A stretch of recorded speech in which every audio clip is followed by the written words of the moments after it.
Եվ արդ, ինչով են կառավել, արդարև և ոչ մի բանով, որովհետև ավելի վերև էլ հաստատեցին քրեաների և հեթանոսների ամենքի էլ մեղքի տակ լինելը, ինչպես գրվածել է. ոչ ոք արդար չէ, ոչ իսկ մեկ հոգի, և չկա մեկը, որ հասկացող լինի, և չկա մեկը, որ փնտրի Աստծուն։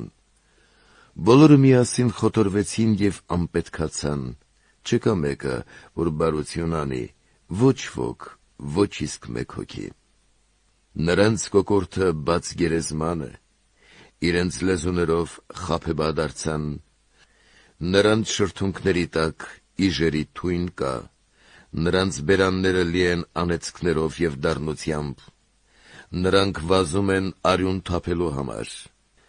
նրանց ճանապարհներին կործանում և թշվառություն կա, և նրանք խաղաղության ճանապարհը չիմացան, նրանց աչքերի առաջ չկա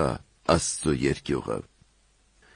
Բայց գիտենք, որ ինչ օրենքն ասում է նրանց,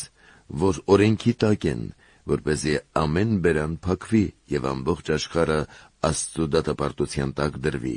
քանի որ ոչ մի մարդկային էակ օրենքի գործերով չպիտի արդարացվի նրա առաջ, քանզի օրենքի միջոցով է մեղքի ճանաչումը։